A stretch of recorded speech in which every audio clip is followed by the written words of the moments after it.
Hello, ladies and gentlemen. Welcome to December the 5th, 2025, episode number 76 of Into the Fire, coming to you live from Tulsa, Oklahoma. I can see that we have a lot of the regulars in the house tonight. I see Steph and, of course, Phyllis is here. I got to spend a little bit of time with the both of them at the U.S. Marshall Museum. And yeah, it's Tina in the background yelling, hey. She knows the rule, quiet on the set, but that's okay. She said hello, and hello in Atlanta to Amanda. Welcome.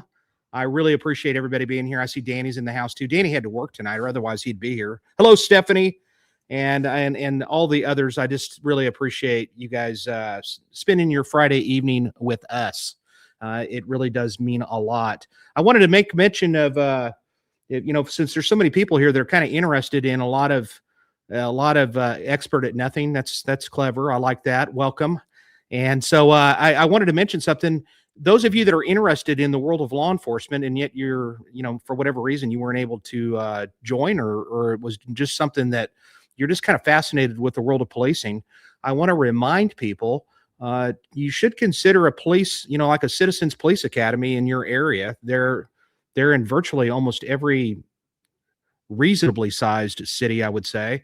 And if there's not one that's in your city, then you could find one in a neighboring city that's a larger one. All your big departments or mid-sized departments usually have them, and we do. We run like 2 academies through the year, and they also have an alumni association here in Tulsa. And I told Trey Irby, who's the president of the Alumni Association here in Tulsa, he'd called me tonight, and I told him that we would basically put a plug in for him, and I think that's great. So if you're located in the Tulsa area, by all means, check it out. Hello, Darren. Good to have you here. Karen, it's always nice to have you. And I see Sarah, Savannah, and some other people. Kathleen, you've been a regular since day one. I love it.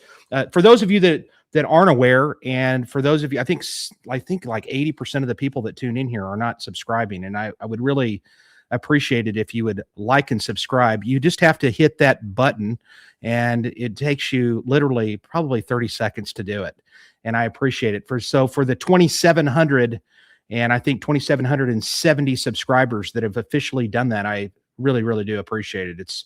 It's nice to have you here. It helps with the algorithm. Hello, Jerry. It does help. It helps with the algorithm, and it brings more people on here, and that's what we want. So anyway, that's what I'm saying, and I appreciate it.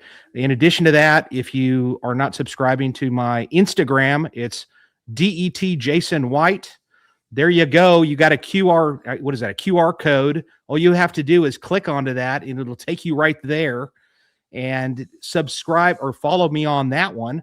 And then also, I've got one for TikTok also. And all you have to do, I've made it so easy. It's just, it's easy. All you have to do is take a quick photo of that, and it'll take you right there. And for those of you that are listening on Spotify, Apple, and those sites, and you're not able to see what I'm talking about, just go to Detective Jason White on Instagram, TikTok, Twitter, or X, all of them. I'm everywhere, and I do appreciate it. Because I'll tell you what, I told you before, my TikTok freaking went nuts. And my Instagram did the exact same thing. My Instagram overnight, I got like 4,000 or 3,500 new followers over the Thanksgiving weekend, which was really a lot of fun. So anyway, I'm kind of babbling here, but I'm just excited to be here. It feels like it's been like 3 weeks since we've had a live episode, and to be here for episode number 76, I'm stoked, and I think we're going to get to it. Quiet on the set to the grandson too. All right. All right. So anyway, ladies and gentlemen, it's really an honor. I know there were some other things I wanted to mention. Oh, I do want to mention this. I'll give a shout out to this guy, Chad Robinson. I want to say hi to Chad Robinson and basically tell him thank you. Amanda, throw that caricature up of me and throw that up. Yeah, he sent that to me, and that's actually a caricature of me on the night that I was speaking in Fort Smith. And Chad basically, he said I needed a bobblehead, and he's going to see what he can do. He's going to throw that into a 3D printer, and we're going to see if I don't know what he's going to do, but I think it's pretty cool looking, and I'm a fan of it. So Chad, thank you. That's very cool. And I'm really stoked about that. I don't want to waste any more time here. Oh, and by the way, thank you, Amanda. Thank you for reminding me.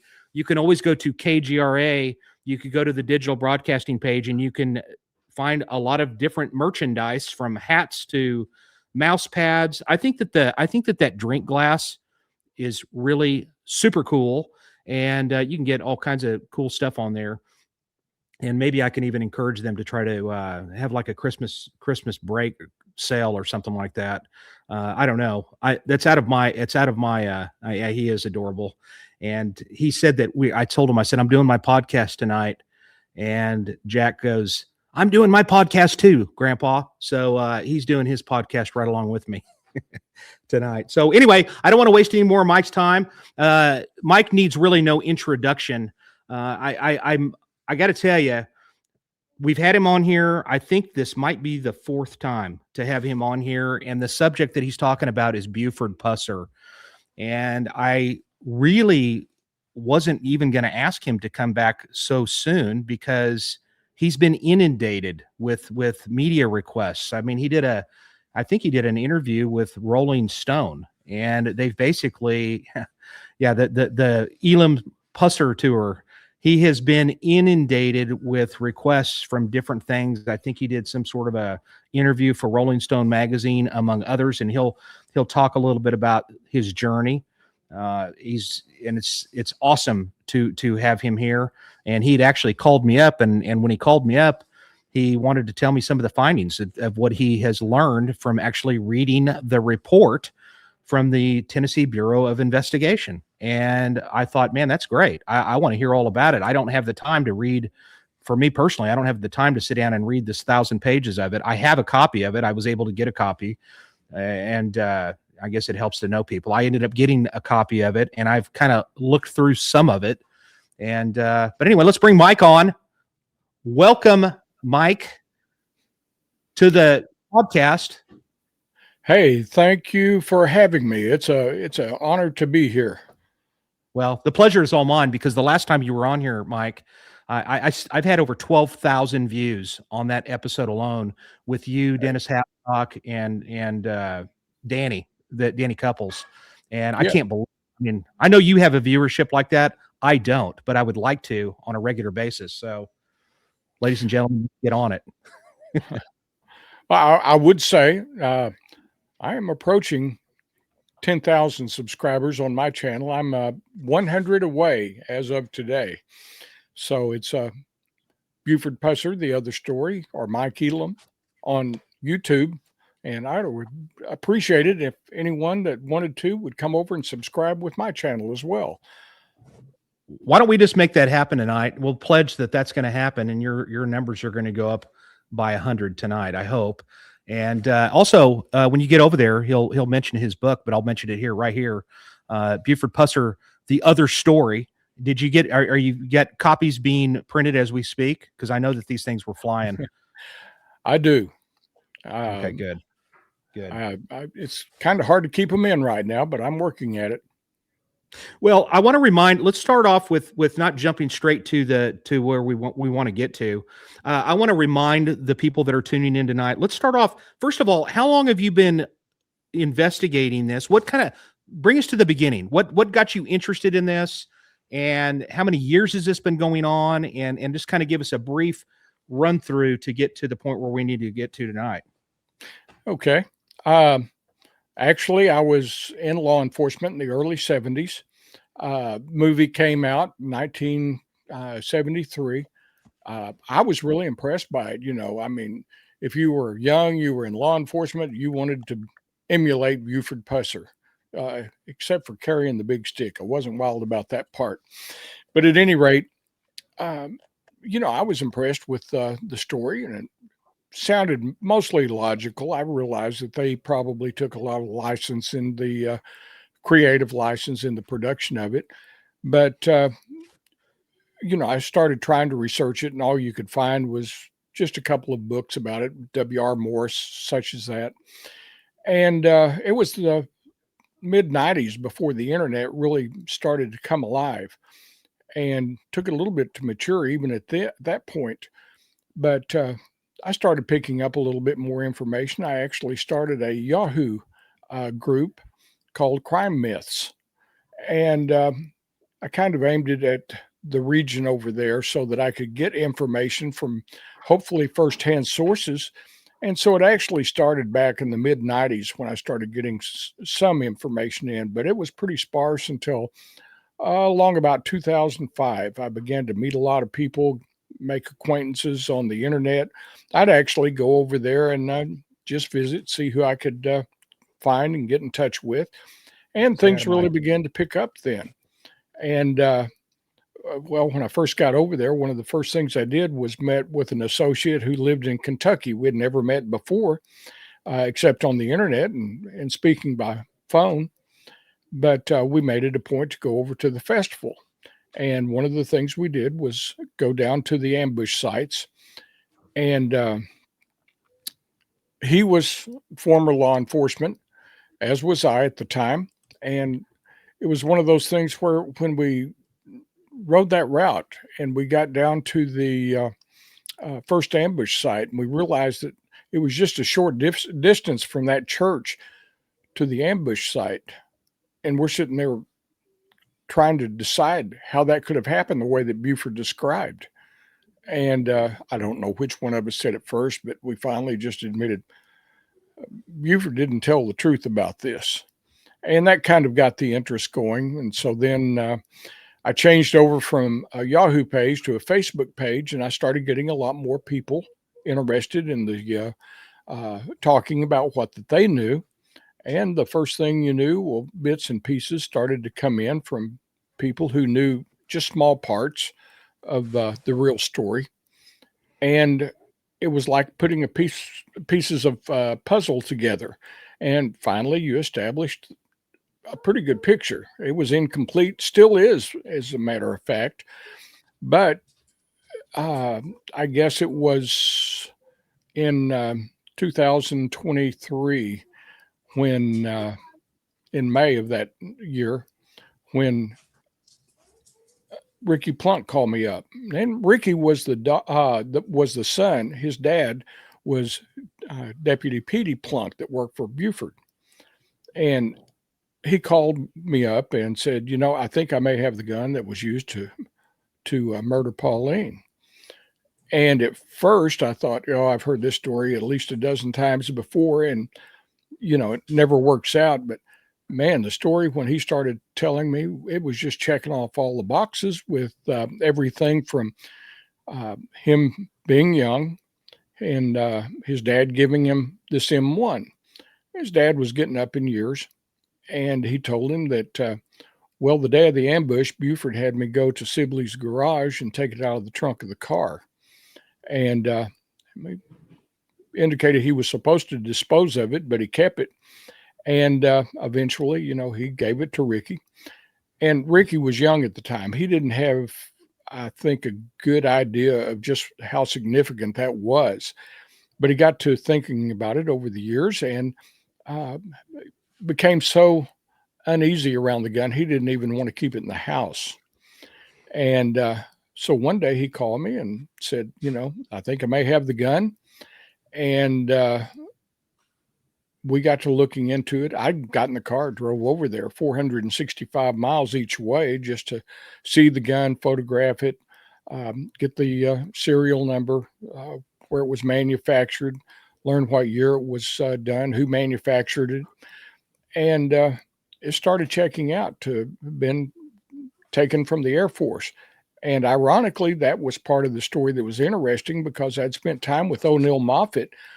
And O'Neill was the son of Buford's chief deputy, Jim Moffett.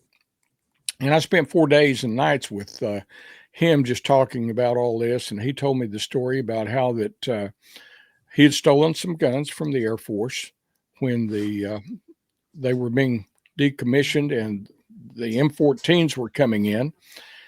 And he was told that they were going to be disposed of. So he decided he'd help them out with that.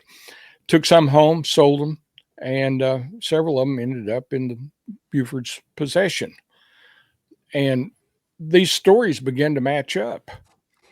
And it was just kind of strange that here you had two of sons of Buford's deputies that were involved in this and didn't even know that, for instance, that O'Neill had stolen some guns, and Ricky didn't realize that had happened, and that was one of those that he had.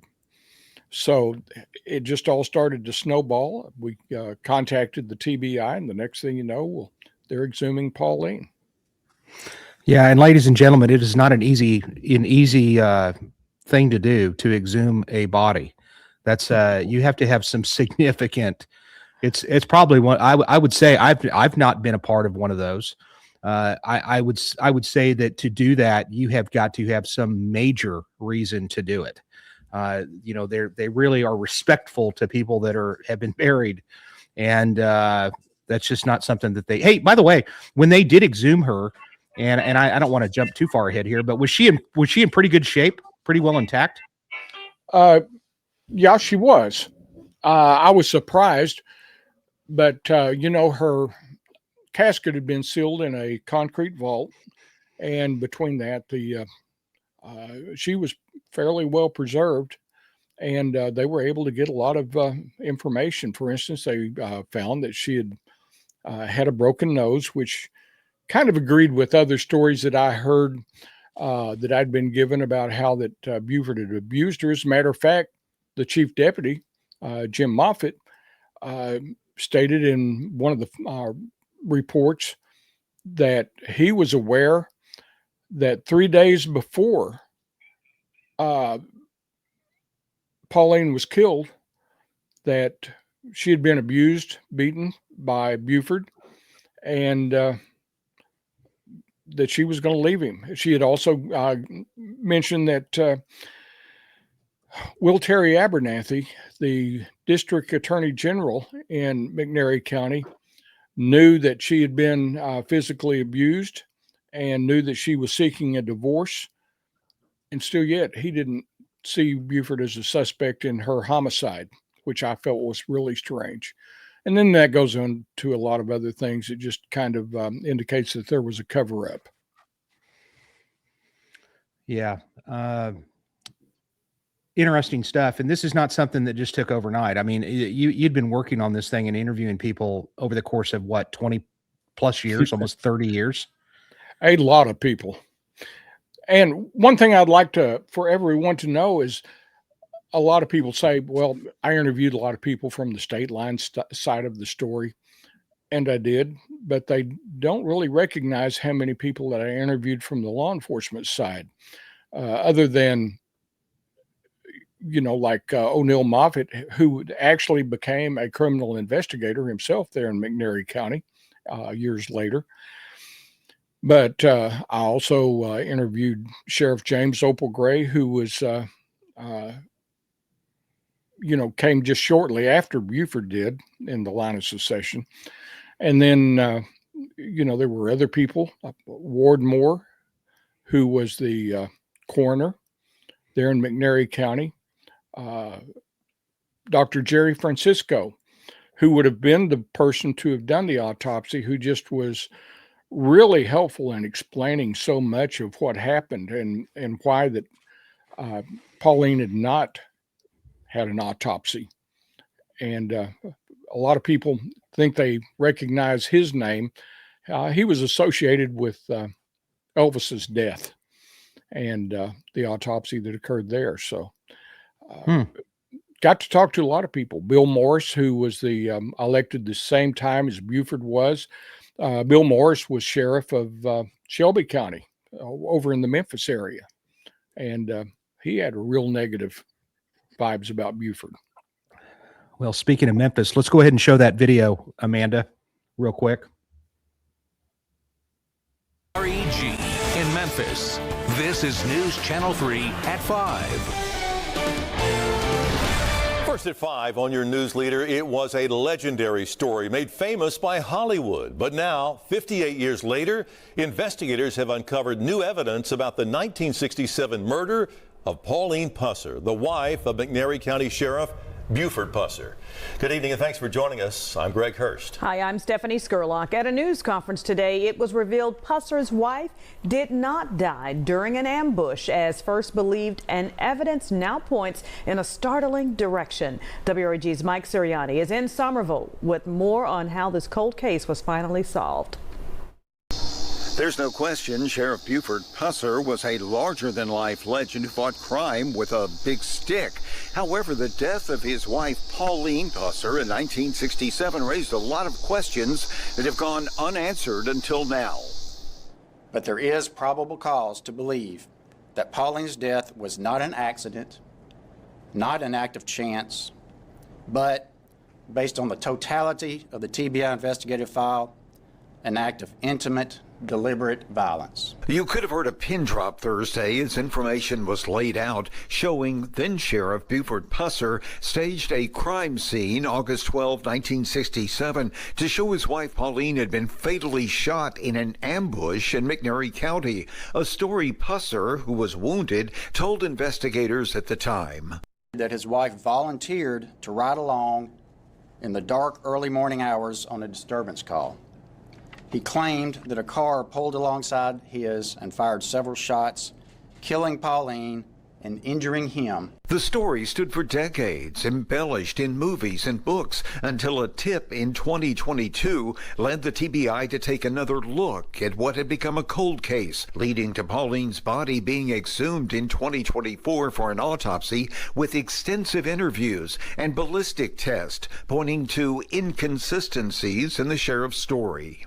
That events did not occur, as stated by Buford Pusser, and that Pauline Pusser was more likely than not shot outside the vehicle and then placed inside the vehicle. Investigators now say Buford Pusser's wound was likely self-inflicted and that Pauline suffered a facial injury believed a result of domestic violence. The investigative file, over 1,000 pages, would lead to one thing if Buford Pusser was still alive. Our office, after review of the case file, believes that the TBI has produced evidence sufficient to create probable cause, meaning more likely than not, that would allow us, if he were alive today, to present an indictment to the McNairy County Grand Jury for their consideration against Buford Pusser for the murder of his wife, Pauline. I'm not totally shocked. In a videotaped statement, Griffin Mullins, Pauline's brother, said he misses his sister horribly and had been concerned about the relationship between her and Buford. She was just not the type of person to tell you her problems. But I knew deep down there was problems in her marriage. For your news leader in Somerville, Tennessee, Mike Sirianni, WREG News Channel 3. Meanwhile, the case file will be made public record and will be transferred to UT Martin and processed as part of the Digital Archive Initiative. In the meantime, we're hearing from Buford and Pauline Pusser's granddaughter tonight. In a statement, Madison Garrison Bush said, in part, a dead man cannot defend himself in being accused of an unspeakable crime. I don't understand what justice can be accomplished by pursuing this theory of my grandmother's death. Well, I can tell you what, the truth, and Pauline Pusser and her family deserve that. So I thought that statement right there was absolutely ridiculous, because I can guarantee you, Mike, and I'm pretty sure you'll agree with me, if the tables were turned, that family would have been demanding answers all these years. So that was really, I couldn't believe, that's why I really wanted to show that, because of that statement alone. I thought that really tells a lot, because it tells you the divisiveness of two different camps here. And so you start doing all this stuff, they end up exhuming her. And I know that we had some discussions, and in those discussions you said, hey, what do you think about this? And I told you, I said, and I'm probably not the only one, but I told you, if they haven't called you already and had a press conference in 5 minutes, there's something up with this gun. And likely they're very interested in and that's why they led to the exhumation. And so here we have it. And also, you were kind of getting to the point where you didn't think that they were going to actually come forward with any of this information. Is that right? Well, I was beginning to wonder, because it was taking so long. I couldn't figure out why that there were several variables involved, as you know, in any investigation of this scope and magnitude. Uh, there's a lot of pieces that are moving at the same time. But they finally got it done. You know, they had Griffon Mullins on there. I had interviewed him probably 15 years ago, as well as his brother Clayton. And at the time, uh, they didn't really have any firm knowledge that Buford was ever a suspect in her death. And that's how well that they had kept things kind of covered up. They told me that they referred to Buford's dad as Old Man Carl, and said the last time that they were over there, about 6 weeks before the ambush, that they spoke with Carl and just asked, "Well, how are they getting along?" And Carl told them that, well, Buford and Pauline are like lovebirds; they can't hardly keep their hands off of each other. And all that time, I think even by then, that Buford had already decided that he was going to get rid of Pauline, just from things I've learned, things I've heard. So it wasn't like a snap decision for him to do it. Yeah, I mean, I'm almost kind of wondering, and this is just my own thoughts, and I don't know the case even a fraction of what you know it, but it kind of makes me wonder if maybe she had some intimate knowledge as to some of his misdeeds that he, why take a chance? You know what I mean? At this point, she's obviously going to leave, and of course, domestic violence, unfortunately, was not looked upon like it is today. I mean, No. it's a huge difference back then that it is, the way we treat things today from there. But so what are your thoughts on that? I mean, what do you think that he actually got to the point where literally did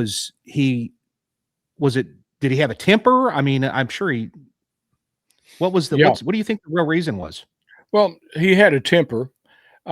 He was thought he was quite a ladies' man, and apparently he got around some because I gave the TBI list of something like 7 different women that I knew that he had been with.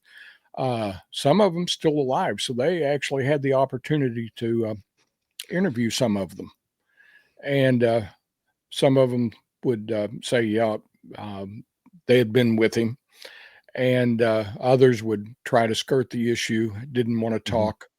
But at any rate, there was one in particular that he had a big interest in, and at the time, she was engaged to be married, and she was still interested in seeing Buford. And when allegedly, when she was asked, uh, she asked Buford, "What about Pauline?" And Buford was said to have told her, "Well, she won't be a problem any or much longer." And that was about 2 weeks before she was killed. I do know that Buford was going around telling people, Jim Moffitt being one of them, that he had been told that he would be stalked and killed. And it was almost, when you look back and you start piecing all this together, it was like 4 weeks before he was already building the story to indicate that he was ambushed by this group of, either from the state line, the Dixie Mafia, criminal element from northern Mississippi, the Detroit mob. You know, he came up with all kinds of people that were after him, which was kind of hard to believe that, because McNairy County at the time was only about 18,000 people. And so it's kind of like, how much mob involvement can you expect to find in a community that small? How much of a jackpot is there for all these different organizations to be going after? So it didn't make sense to me. And so that was a lot of why I kept digging. I'm really kind of surprised also that, based on the extent that he went to in this, I'm actually pleasantly surprised that somebody didn't end up going to prison that didn't have any involvement in this, actually. So, Oh, yeah. I know that he was kind of, he initially was fingering, Dennis Hathcock's father, right? And it was one of those things where, if you have seen the Walking Tall movie, there near the first of it, it shows where he goes into a club. He's beaten, cut up, robbed, left for dead. And there's no evidence that that ever happened. And that was at the Plantation Club. In the movie, they called it the Lucky Spot. And that was Dennis Hathcock's father's establishment. And apparently, Buford and 2 other men came down, robbed the club. It was early one morning, somewhere around 5 o'clock. They'd got there. They stayed till everybody left. It was only W.O. and his wife, Larice, in the club at the time. They had living quarters there because if you didn't stay at your establishment or have someone there, it could very well get burned down because, your competitors, when they talk about there being a state line mob, there wasn't anything like what they showed in the movies. They were competitors. They weren't together into this. So if you were away from your club, one of your competitors just might come and burn it down just to increase their market share a little bit. Mm-hmm. Well, they came down, the 3 of them beat, tried to break his neck, injured him. He was, W.O. was in the hospital for about 2 weeks. And they were even bringing people into his hospital room for a lineup, if you will. And they actually established, my understanding is, through a laundry marker that had been dropped on the floor during the scuffle, that traced this party back to Chicago, which is where Buford, Jerry Wright, and Marvin King Jr. all lived. And so they had warrants drawn up for them. They were arrested, transported back to Alcorn County, not McNairy County like it showed in the movie. But I guess what I'd like to point out is that all of this, when you get to looking into it and you're saying, how did they manage to skirt all this? Well, you go back to the ambush itself. You had the county medical examiner show in his one of his reports that Buford was shot in the forehead, which agreed with the statement that Buford made to the TBI. And of course, we know now that she was actually shot in the back of the head. And so you're wondering, why did the medical examiner lie about that? And then you could look at the prosecutor back then, Will Terry Abernathy, and you have to question, well, if he knew that Buford had been abusive to Pauline and that she was seeking a divorce, why would he not look at Buford as a possible suspect in her homicide? And you also have to go back about a year and a half earlier when Dennis's aunt, Louise, was killed there at the state line. In the movie, they called her Callie Hacker. In reality, her name was Louise Hathcock. Didn't happen in a crowded bar. It happened in her private living quarters at a motel there on the Tennessee side of the state line. Buford and her went to her room privately. Jim Moffitt was in the hallway right outside. He couldn't see what was going on, but I'm sure he could hear a lot of things. And Buford shot her. And in that incident, there was an autopsy on Louise, which showed that she was shot in the back twice before she was shot in the head, and she lay on the floor. And it was just, you had to wonder why that we couldn't find that autopsy report for so long. They kind of kept it buried. So apparently these 2 gentlemen may have had some involvement with Buford somehow. I don't know if they all had something on each other, if they were all part of a cabal of their own, and they felt like they had to protect each other. I don't know what the motive was, but hey, I'm looking into that now. It's a story that just keeps on giving. Yeah. And then there's no way me and Mike have talked about this before too, that, there's a real possibility that with his generosity that we might have to have him back again, because there's a tremendous amount. You get the report, they do this press conference, you go there for the press conference. I'll say it like I've said it before. I'm a little disappointed they didn't at least give you an honorable mention, because I personally do not think that we would even be talking about this case at all if you hadn't and I'm not saying that other people might not have been digging into this a little bit, but I don't think we would have been here today. Somebody obviously had the trust in you to reach out to tell you about this gun. I mean, it's just not something that was an easy thing for them to do, I'm sure, but they did. And that's what really got this ball rolling on this whole case. So you go to the press conference, and I know you don't care about that. You're not looking for the notoriety, et cetera. But I have to give credit where credit is due, Mike. That is something that I think that is well earned, and I have tremendous respect for you for doing what you did. Now, I want to mention one other thing too, just to the people, because you're going to get a bunch of messages, and I am too. And we already know that you're going to get the barrage, because I've already gotten some of these in the past episodes that I've done with you, Mike, of the people that are I don't care. It doesn't matter if you've got video of Buford killing her. They're never going to believe it. It's just not going to happen. Okay. But and as I've said it many times before, and I've said it probably on this podcast, and I know I've said it on others, is that if you have a Tennessee Mount Rushmore that's going to exist, you're going to have Elvis Presley on there. You're going to have Dolly Parton, Davy Crockett, and then you had Buford Pusser. So if you think that the TBI and the state attorney general's office took great pride and it was an easy thing for them to do to etch him off of that mountain, it's just not going to happen. I mean, they're going to have substantial evidence that goes to this for them to come to that conclusion. And so let's talk a little bit about that, Mike. What is it now? You've had a chance to you probably still are going through it. I mean, it's a massive report. In going through not just the report that they came up with, but the report of all of the reports that you've never even seen before. Right? I mean, there's a lot of these reports you've never even seen. So I think it's amazing that they put this out there publicly. Well, that's the thing that people need to understand, is that this is only the second time that the TBI has released a full investigative file to the public. What was the other?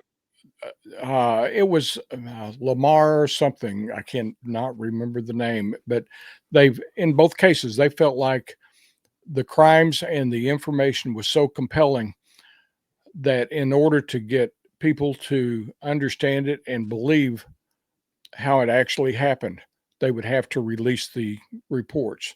And that's what they've done with Buford's. Now, it was one of those things that I knew that they were having the press conference. I wanted to go over, and my plan was to just slip in, see what they had to say, and slip out. And that kind of got spoiled for me, because one of the people that was there in the media group was someone I'd been on their podcast before, Billy Spalding. And when he knew what I was going to do, that I was just going to leave, he went over and told some of the guys and gals that were in the with the media, said, "That's the guy that found the gun." And next thing I know, man, there was cameras going off, everything, people asking me questions, a lot of things I didn't expect. But then after I got out, one of the people from the TBI did come up to me and say, this would never have happened if you hadn't found that gun. They just weren't going to be able to touch it otherwise. But that gun is so compelling in so many different ways. And a lot of people try to say, well, they're not sure that the ballistics match. It came up as inconclusive. Well, as you know, it's more than just the ballistics. That gun was made, it's I a think, piece to the puzzle. 1943. Mm-hmm. And it's been shot, used. The striations are probably all these years later may not match exactly like that they did back in those days, but it's how it connects, going from the Air Force to O'Neill, from O'Neill to Buford, and then to Petey, and then to Ricky. All these people have this gun at one time or another, have possession of it. And that backstory, when you start going through it, just becomes so convincing that, hey, there was a lot going on here. And it's really is just an incredible story. But You know, I didn't care about the recognition. I was just glad that they finally did it. And, Yeah. you know, one of the agents told me, said, when we sat down to talk about it and we realized how serious this was going to be, that we were taking down Tennessee's, if not the nation's biggest law enforcement icon. And, you know, they were saying, why should we do this? And they looked up on the wall, and one of them pointed at the motto that they have and said, that's exactly the reason why. It's something to the degree that that the innocent shall not suffer, and the basically that the guilty will not go unpunished. And they said that's the reason we need to do it, and so they got involved. Yeah, And and at that's first a lot of them. they didn't have any plans to release the files to the public, but then it just became such a big deal that they knew they had to. Oh, I think that's a brilliant move on their part, honestly. Otherwise, you're going to have every conspiracy theorist. It's just going to be crazy for years, and people are going to doubt this and that. I think that was a really good move, honestly. Oh yeah, yes. so yeah, for sure. And you mentioned, you just kind of touched upon it, but some of the evidence that we're talking about here is going to be blood evidence and so forth yes, that's going to be on the outside of the car, and it doesn't even come close to the matching up to his story. No, Buford's story was so different than reality. For instance, he said that he got to the second ambush site, that Pauline had been wounded at the first, that she was still alive. He pulled over to check on her, and he said the Cadillac pulled up, and he was parked on the right side of the road, that they were parked on the left side, and there was enough room between the two vehicles for another car to probably pass through, which when you see that road, that is not correct.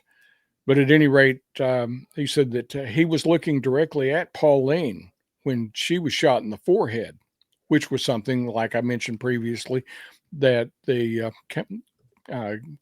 county medical examiner agreed with at the time.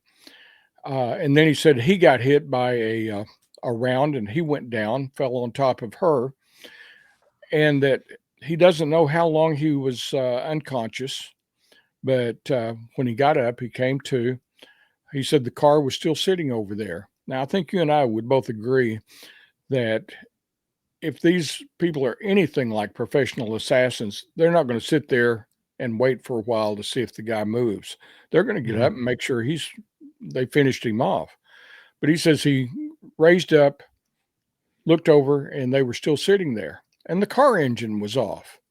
And he said he got out of the car, lunged across this distance in between the two vehicles, grabbed the barrel of the rifle, and was yelling at the driver, "Get out of here, get out of here." He said the driver reaches down, turns the ignition, starts it up, and drives away. He described the clothing that the shooter was wearing, his hairstyle, his complexion. And you and I both know that anytime that a victim of a crime especially remembers that much detail, they're probably lying about something. Then he said he went to the trunk of his car as they drove away. He looked for a 30-06 he had in there, and said he remembered that he had loaned it to a friend a couple of weeks before. He was going to use that gun to chase him down and kill him. And said he drove down to the Highway 45, which was about a mile away at that point, turned north, went towards Selmer, didn't find him. He'd already looked to the south when he got to the intersection and didn't see him down on toward the Mississippi side.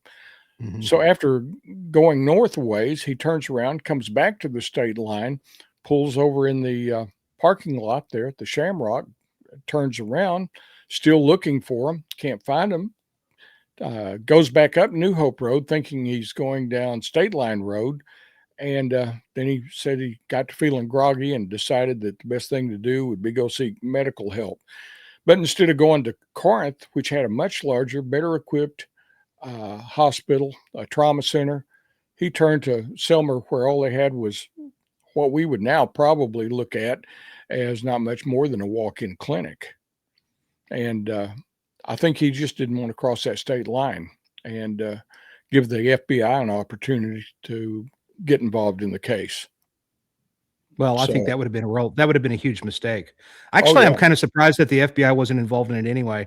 And the other thing I want to mention too, Mike, and we've talked about this before on another show, is that let's say a cop's wife or a sheriff's wife gets killed. People are not. Let me just let you know something, ladies and gentlemen. I'm not saying that we're any more special or our spouses are no more special than anybody else that we deal with when it comes to a death, but it's just they're not stopping until they're not going home.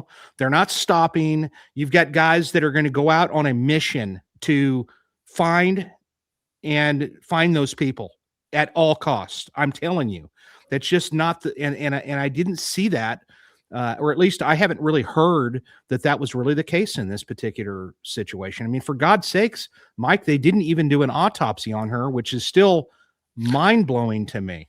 No, and better yet, the district attorney, when he heard that Moffitt had his doubts about Buford's story, he called all the law enforcement officials into the county courthouse and told them, if you have proof that Buford was behind Pauline's murder, you need to tell me here today. If you don't, I don't want to ever hear about it again. And I mean, if that was like sending a signal to everyone that they needed to just drop it. And that's basically what a lot of them did.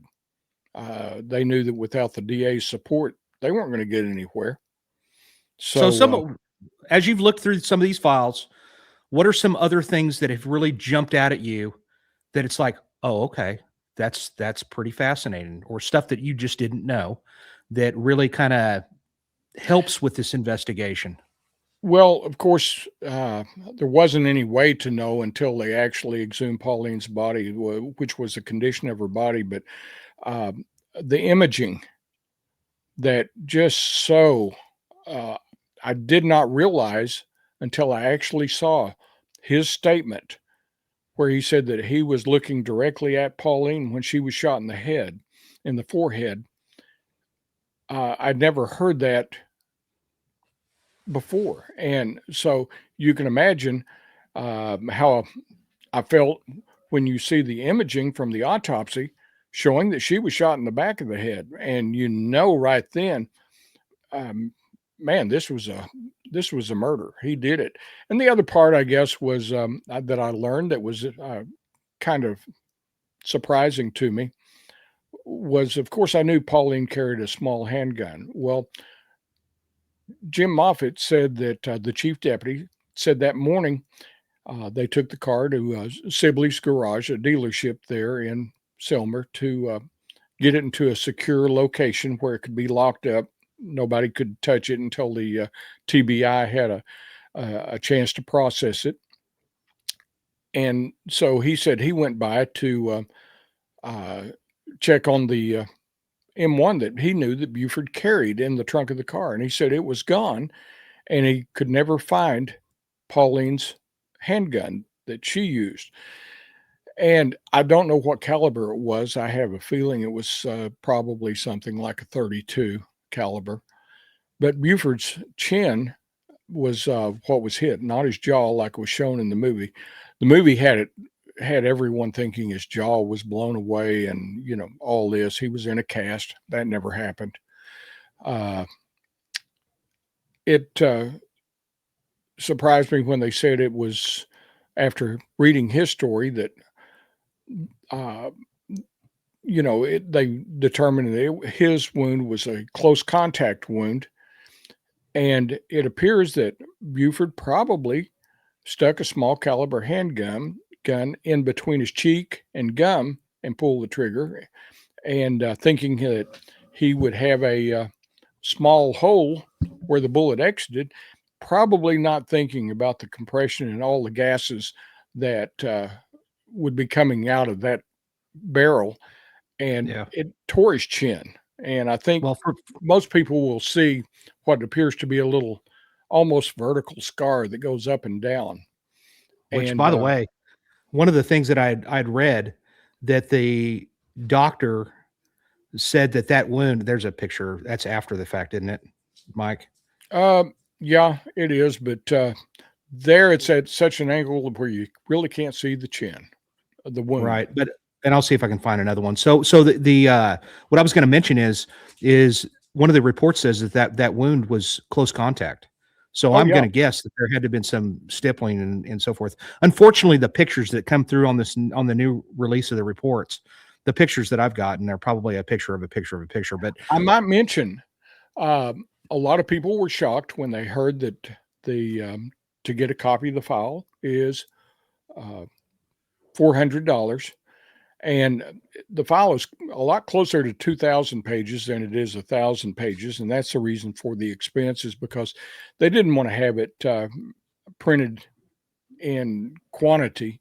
So they're actually just printing it off as people want a copy. But what they're now doing that is a whole lot more economical, and the quality of the pictures is excellent. You can contact UT Martin in Selmer, and the cost of a USB drive with all those information, including the videos of where they reconstructed the shooting to check on trajectories and things of that nature. Those are all included on the USB drive, and it's $50. So that's a lot more affordable. Yeah, not only that, can you get it if you live outside of the state of Tennessee, or is that a Tennessee resident only? Okay. As far as I know, you can. So, there is that. And what else was I going to say that kind of, there were several things that just really caught my attention that just seemed to be a little unreal. We were just all so fooled by what we saw in the movie with him being made to be such a legend. And then you find out he was just a common crook. Yeah. You need to watch it. Hey, I see Tyler Burns is in the house. Previous guest. Welcome, Tyler. Appreciate you being here. He said something that he needs to watch the movie again. And I think the movie, if I'm not mistaken, and I'm talking about the original one. The original one's the one you want to watch. I mean, that's the good one as far as I'm concerned. And the other two are based, or the other two of the original franchise are just basically stories where that they incorporated a lot of things that happened to other law enforcement officers that didn't happen to Buford, but they made it appear that they did. The first one comes closer to the real story, and it's only about 15% true at best. So I think what I was going to say is I think it's on Amazon. I think you can watch it on Amazon if I'm not mistaken, because actually I watched it probably about 6 months ago, and it's still actually an entertaining movie. Let me say that I believe that is one of the best movies that I think I'd ever seen. I have a tendency to view movies in genres rather than as a whole. As far as law enforcement movies, that's my number one pick. I love the movie, didn't like the real story. And that's the same way with sci-fi. I am about the original Star Wars movie. Hey, that was the best one. So, agreed. But let me. So there's one. Is there a possibility that Buford took more lives than just one? Well, yeah. He killed Miss Hathcock. I mean, that's for starters. He killed Russ Hamilton. On Christmas Day of 1968, in a very questionable shooting, just like with Louise Hathcock being shot in the back, and that being hidden for decades before we found out that. There was actually an autopsy report and how she had been shot. And we know that she was on the floor when he shot her in the head because pieces of her teeth were impacted into the carpet. Mm-hmm. And that doesn't happen when somebody is standing upright. Yeah. It's just a bizarre tale when you start comparing all this. And the thing I like to tell people, there's a lot of, I refer them to naysayers and Pusser files. They have Pusserphilia sometimes, I think, but but they want to just really get after you when you try to tell the real story. And I tell them, well, look, I'm nobody special. I didn't have all that many years in law enforcement myself. I was a field deputy, never an investigator, even though I was offered the job if I would stay on. Sheriff Andy Lee asked me to be a criminal investigator, but I could just make a lot more money in the private sector, and I had a family to raise. So naturally, I did what was best for the family. But all these people will use that and say, well, how much does he know? He doesn't know that much. He wasn't in law enforcement that long. We can't find any record of it. Well, I was in there twice, once in the early 70s and once again in the 90s. And, it's one of those things where I tell them, if I can figure all this out, that he was guilty, then surely you guys, if he was innocent, could do the same thing. So why don't you just come up with your proof that he is innocent of all these things, rather than just making all these noise about how everybody else is lying about his guilt? Yeah, and let's take it a step they can't further. do it. How about just be open-minded? I mean, read for yourself what the investigation yielded. What did the TBI? Listen, I'm just going to say, I think the TBI has got an extraordinary reputation. I mean, they're not some fluke of an agency. They're legit. And those agencies do exist throughout this country. Trust me. They're going to do a very thorough job, and they're not going to spare any expense on this case. So just read for yourself. And if you literally, instead of just sitting there running your mouth, trying to threaten lawsuits and Mike, just curiosity, how many death threats have you gotten over the years? I mean, and even recently, I've lost track. You've had more people call up and say that they wanted to take care of me. It's not even funny. And, it's, I mean, some of them just as short as about 2 years ago. Now, mostly what I see are harassment calls, where that people will call up here right after the announcement. I was getting phone calls at 3:00 in the morning. Just people calling up in the middle of the night just to harass you. Got to where I'd have to leave my phone off. Most of it I don't worry too much about. But you just can't be too careful on the other hand. No, you can't. All it takes is one wacko. So I would just if you don't agree with what has been talked about, what the team, then okay, you don't have to agree with it. That's okay. That's the beauty of it. And turn the channel and just go watch something else. I mean, if it's going to make you have such anxiety to the point where you're willing to, I don't know, just have your opinion and be respectful of other opinions, etc. So let's talk about the town. Okay, this announcement comes out. There is a museum in Adamsville, Tennessee. By the way, ladies and gentlemen, if you live in the area or you want to go visit down there, Mike goes there. And what's this event that they have down there? Pardon? What's the event that they have down there? Oh, they have the Buford Pusser Festival every year in May. And believe it or not, I support the museum. I do tours twice a year. I've always been able to do it for free, where we'll take people around to all the sites that are Pusser related, where he was killed, to the home and museum. We take the route that he and Pauline drove that morning, which is an unbelievable route. When you see it, you would say, why would anybody ever go this way? And the answer is pretty simple. He didn't want to be seen. We go down to the state line. After we make both the ambush sites, we see where all of this was supposed to have played out. We then go back up to the courthouse and we tour the jail, which is where Buford actually housed his inmates and where he had his office.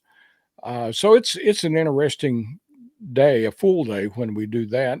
And I do that, like I say, twice a year. I like to do Friday, do it as a law enforcement day where it's basically law enforcement people, and we'll have some people from the media that want to ride along that day. And then on Saturday, it's for the general public. And we'll take people out and show them all this. Dennis Hathcock and others are always there. They tell the parts of the story that they actually lived.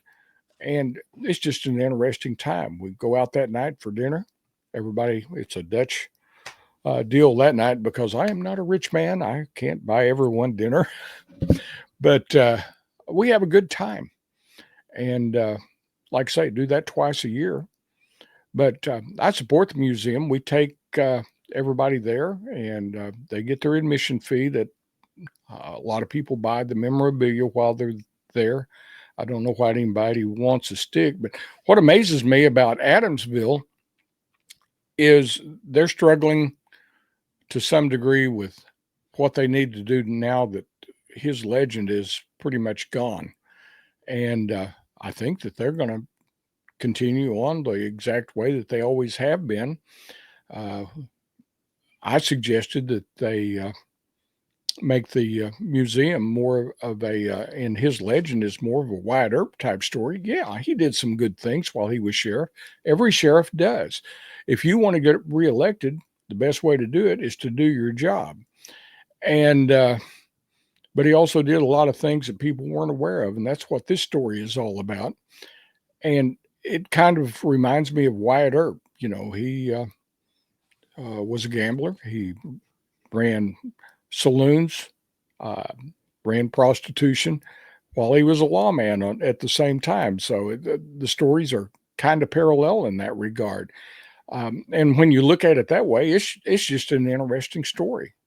Yeah. But I don't think It they're going to is. go that way. Hey, Mike, what's the link to to get this thumb drive? Is it You can somebody's messaging on there that they can only find that $400 print you version. can actually call University of Tennessee Martin in Selmer and contact them, and they can set you point up. you in the right direction. And it They can is point- and it is by check only. They do not take credit cards. So okay. it's kind of strange, but that's the way it is. And so just send them a check and let them know that you want it. Give them your return address, and they will get you one. All right. Before we get off of here, because I want to spend a little bit more time. What's some other things that were really standout items of evidence that, we've talked a little bit about the blood. The blood evidence was A big deal. Was really compelling, and which is that her blood has got to be on the outside of that car, like where it looks like she was TBI killed on the outside. determined. Yeah. And but Which that is going to be her blood too, on the inside of the door. and they say that their part of it is that they say that she was shot on the outside of the car, then she was placed on the inside of the car. And a lot of his stories over the years, he said that neither of them ever got out of the vehicle, but yet in his statement, he said that they did, or he did.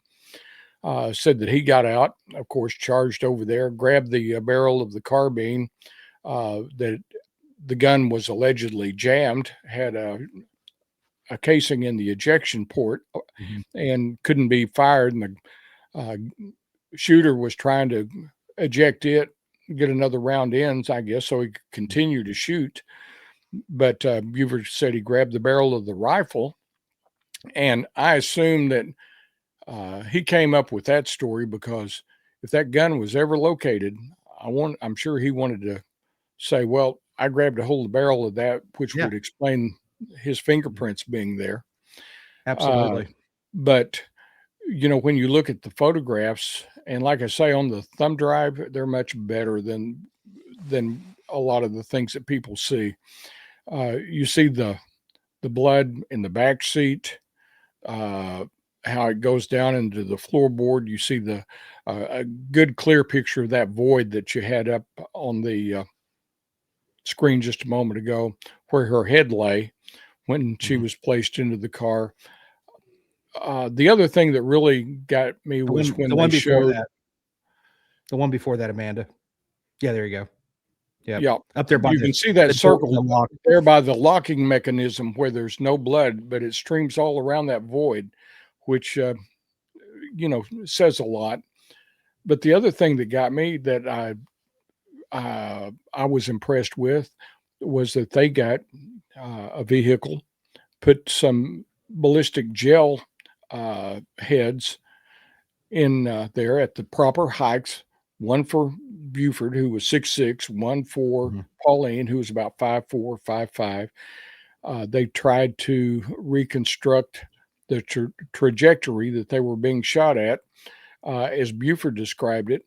And of course, it showed that for her to have been shot in the forehead, that Buford would have taken a round through his shoulder, and it would have gone in his back, out the front of his chest, and before it struck her in the forehead. And we know that didn't happen. Then when you look at where he said that the car was sitting, that it doesn't make sense because of where the bullets landed and struck, like in the car's dash, up on the door post, the back panel that is in between the passenger's rear window and the back windscreen, how it took several rounds. And so the trajectories didn't make sense for it to be coming from a car sitting on the opposite side of the road. And that's what leads you to believe, or led me to believe, that Buford was actually the one doing all the shooting, and he was on the outside of the car on foot and walking around. That's the reason why the bullets, for instance, were going downward and striking low on the console and the dash as they were. And then you had some that were up in the doorpost behind where his head was, and I think he did that to try and make it appear that they intended to shoot him in the head. Yeah. And it's a different time too, ladies and gentlemen.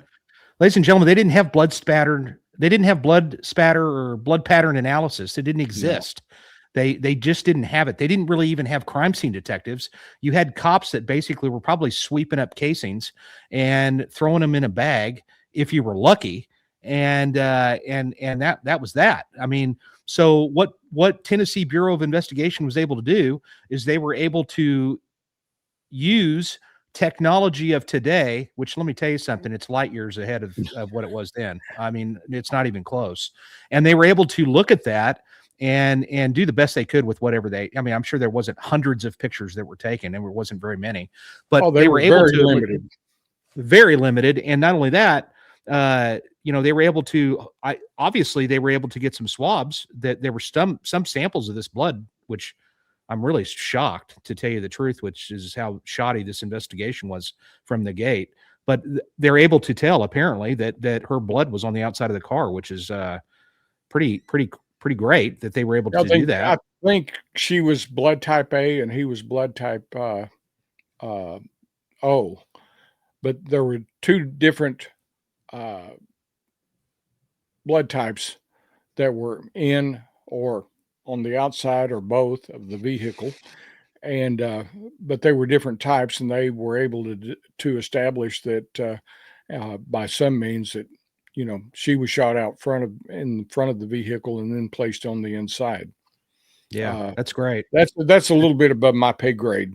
So yeah, make that. Well, I'll tell you what. I mean, nowadays they're able to do a whole lot with that. So yeah. So it's just really impressive for me that and actually there was something else I was going to mention too about something that you had said before, and I'm trying to think of what it was. It'll come to me here in a moment. But what was going on in Tennessee during this period of time? I mean, obviously he must have had some dirt on some people that they were intimidated, afraid. I mean, it's just a fascinating. Yeah, it wasn't just that he had dirt on people. I look back, and he and Ray Blanton were from the same small town of Adamsville. Ray Blanton was a member of the U.S. House of Representatives. that, represented that area of Tennessee. And here Buford was sheriff of the county, and when Blanton, of course, he got removed from being governor by what they called impeachment Tennessee style. They actually swore Lamar Alexander in 3 days early, and it was a surprise move because they realized that Blanton was selling pardons, commutations, and paroles. If you had enough money, you could buy your way out of prison in Tennessee with the Blanton administration. And so when they realized that one of his last moments, he was going to parole, I think it was 52 more people, they decided to swear the governor-elect in early. And so at the time that he ran for governor, of course, Buford was killed before he was elected in that car accident he was in, which incidentally, Buford died as a drunk driver. His blood was at his blood alcohol concentration was at 0.18, which made him about twice the legal limit. Mm-hmm. Blanton was actually going to, it's my understanding, have him be the director of the public service department, which involved being over both the TBI and the highway patrol. So if you can imagine what a conspiracy enterprise that Pusser had going in Little McNairy County, can you imagine if he had had that thing going statewide? No, I'll tell you, no, I don't. But I know what I was going to say to you, Mike. Another one of the comments that I would get a lot of times from people, there's no way that he could have shot himself. Yes, there is. Yeah, there is. He didn't have any, matter of fact, none of his teeth actually got touched, and neither did his tongue. So there was no damage to those areas. Am I right? I don't want to misspeak on the tongue because I don't remember. No damage to his gum, his upper palate, his teeth, his tongue. Like I say, it's almost like he had to tuck that small caliber handgun on the inside of his lip, get it over close to the cheek, and pull the trigger. And I think it wasn't fun. It wasn't fun. I think he probably just didn't anticipate that it would all the gas and the compression from that round going off and the closed quarters of his mouth would just basically tear his chin off. And it wasn't hanging down to his chest like people say. I've got a photograph that one of the original photographs have taken of his wound right after it happened. Patsy Horton, her husband Roger, and Buford were good friends. And Patsy contacted me one day and said, well, I've got these photographs that Roger paid Petey Plunk $500 for him back when all this happened, which $500 was a great deal of money back in the early, late 60s, early 70s. Yeah, it's a quarter of a car. And anyway, she said, he's gone. I don't have any use for him. He said, I thought you might have more use for him than I do. And so I got a pretty good look at what the wound really looked like. And, but about the only thing it did was just blow his chin off more than anything, blow it apart. Because like I say, you can see the scar that goes downward. And I think all he was expecting was a in and out hole. Got a lot more than he bargained for. Yeah, and when you're looking at possible prison, people will do extraordinary things, especially when they're a cop and they don't want to go to prison as a cop. It's just, Listen, this is not the first time that a husband has killed his wife, and I don't care if you wear a badge or not. It happens a lot. So I'm not surprised about it one bit. I'm just really thrilled that number one, I'm honored to have you as a friend, Mike. I think you have done an extraordinary job here. I love your motto of truth has no agenda. And that's the truth. I mean, Mike doesn't have an upside to just make up this stuff. And like I said, all he did was just be the kind of the line of communication to these people for some of these witnesses and so forth that may not have talked before. And I'm sure there's still people that didn't want to even mention anything. Oh no, all these years later. Some of the people they tried to interview just really didn't want to talk about it, and that tells you something. Just depending on who they were and what their part in the story was, when they don't want to talk, that often says a lot. Mike, you're still combing through this case. You're still reading through it and digesting what is going on. So I have no doubt that we'll probably have you back on if you're willing, and we'll address some of the additional things that come up, because I think that it's important for the public to know. Ladies and gentlemen, Mike, great job. I know you're working on another book, and in this next book, working on one about the ambush. And it'll be almost solely about the ambush and everything that I'm learning there, now that I've had a chance to look at the file and compare it with what I knew in the first place. And I would like to say, if you have never listened to Jason White speak, I've had the opportunity to do so twice, and I have been so impressed with what Jason and the Tulsa Police Department have been able to do as far as homicide investigations. It is just incredible, their closure rate as compared to most other towns and cities. And it's, to me, like Jason was saying, it's all in the technology, or a lot of it is in the technology that they use now that other departments just haven't gone with yet. And he does an excellent job of describing what they do, what they use, and what might be coming up in the future. So if you get a chance to hear Jason speak, you really need to take the opportunity to do so. Thanks, Mike. I'm honored to do it. I appreciate those kind words. January the 23rd, I think, is the date. I'll make sure that I let people know in the near future. January the 23rd, it's going to be I'm going to be speaking again, but this one will be in Tulsa, Oklahoma. It will be to benefit the Tulsa Police Department Museum. They're working on putting together a museum, so we would love to have you there. And I don't know if they're going to charge an admission or not. I don't know. I'll probably learn a little bit more. I know that they would like for you to bring your wallet and donate something to the cause. I mean, that's what it's about. That's important. For everybody that's been in here, listen, I appreciate all the kind comments.